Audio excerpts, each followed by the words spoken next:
Hey guys, what's up? So, yes, I know it's been a while, but I am back. Super excited. Finally got my camera back. It did take quite a long time, but I'm not gonna complain. I'm just glad I got it back. As you guys have noticed, I'm actually not in the Beamer for once. I'm in the Boxster. Now it's quite a rainy day, so it was probably not the best choice to do. And on top of that, I'm not sure if you guys can see, but my back window is, has a small to major, cut, and I've been meaning to fix it, but I've kind of been waiting on it, and now that we're getting into Florida summer, that's not really great. But anyway, I didn't want to do a video in this car because I want to talk about this topic for a while now, and I just didn't want to do a driving an automatic car, and that is why I think you guys should get a manual. Now, generally, I'm not one of those people to force someone, I think, to buy anything. If they don't want to have it, there's no reason to force them to have it. But, I have one, and I'm glad that I got one. I think it was a good choice, and I definitely don't regret it.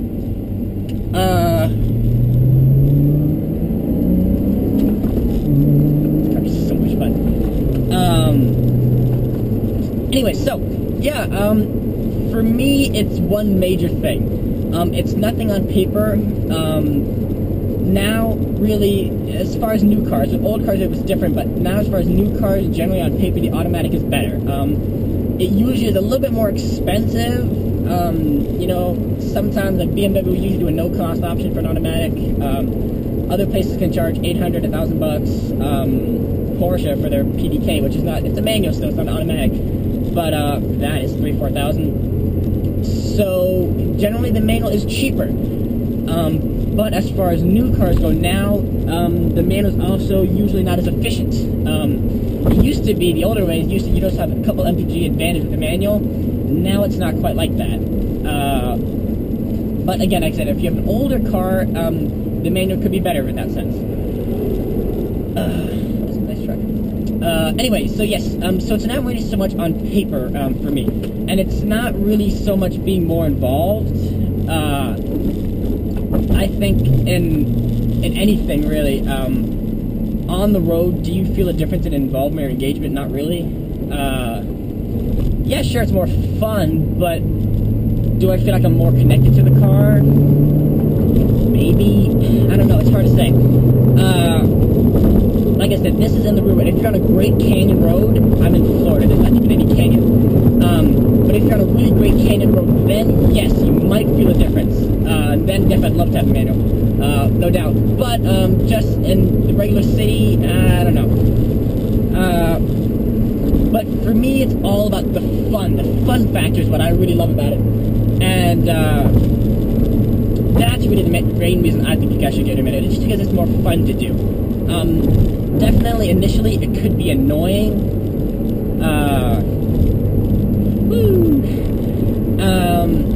Especially for me in the beginning. I basically learned how to drive stick on this car, and the kind of bad part of that is everyone drives and they see, oh, Porsche, and then they see, oh, look, idiot kid stalled the car. So that was kind of discouraging to begin with, but really once you get the hang of it, it's so much more, I want to say fun again, but really it is just so much more fun. It's something like, Richard Hammond says this a lot, and he says once you really get it right, you feel like driving God. You just feel like you can do anything, and it's really confidence inspiring, without a doubt. Yeah, but that's all I'll have to say. That's all I have to say. I had something else, but now I can't think of it. You can tell I haven't done this in a while.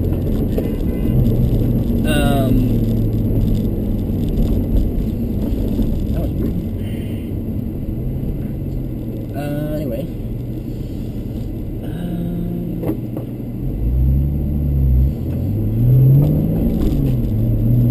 Yeah, the driving guy I was talking about.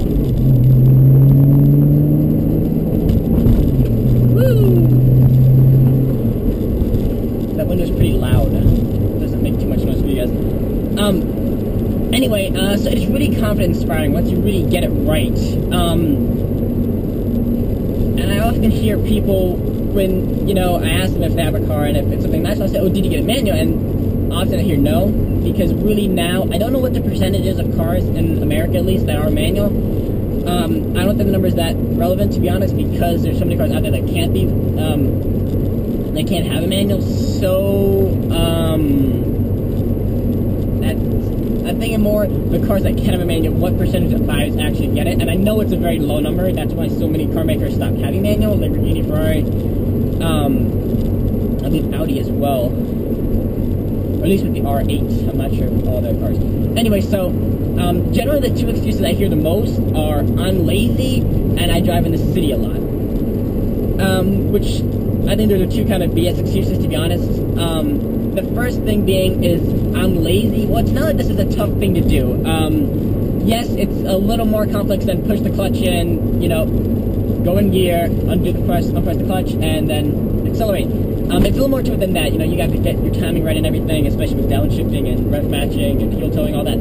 But it's not extremely tough. So just to say I'm lazy, well, is it really that much to, rather than get off the brake, you get off the clutch and give the gas, and then switch every now and then? No, that's not tough.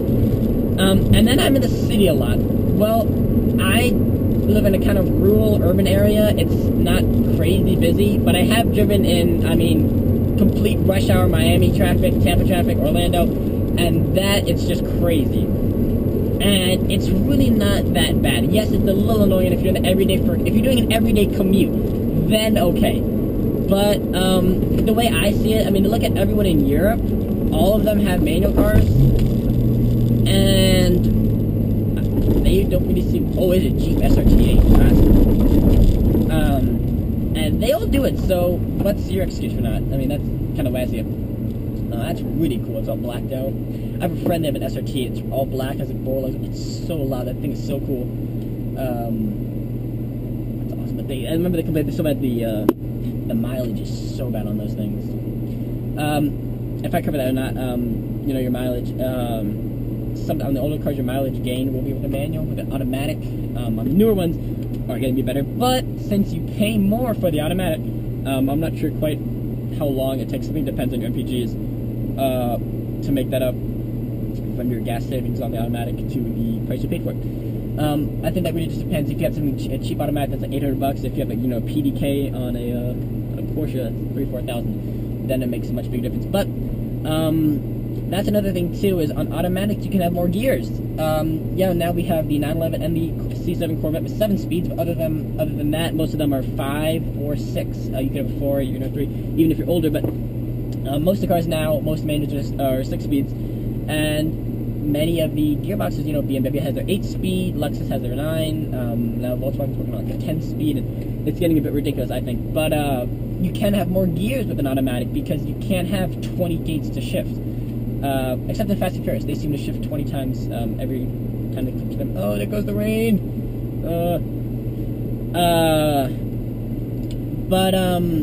Yeah, I think that's just about it. I think I've covered, there's a Mustang with his top down. Brave, sir! Generally, I always have the top down. Always. I mean, it can be super hot and cold, I'll have it down, because I don't really see the point. What's the point of having a convertible if you have the top up?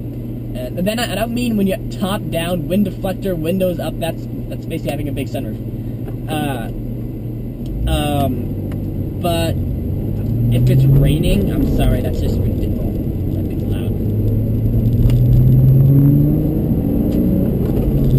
Come on, buddy! Oh, I just not going for it. Anyway, now it's raining nice and hard, and I think, unless I flood, I'm going to end the video now. So it's been awesome talking to you guys again. I know it's been a while. Hopefully, now that my camera's back, we can go back to our regular weekly videos. And yeah, of course, guys, if you liked the video, hit that like and subscribe button. If you didn't like it, I'm sorry. You watch my other videos, maybe like those. And yeah, of course, guys, make sure to check my Facebook page, facebook.com/TheCarVlogger for up-to-date things that I post on there. Make sure to like that page. If you haven't subscribed already, hit subscribe. I think I talked about that already. But yeah, let's do a final roll on here for you guys.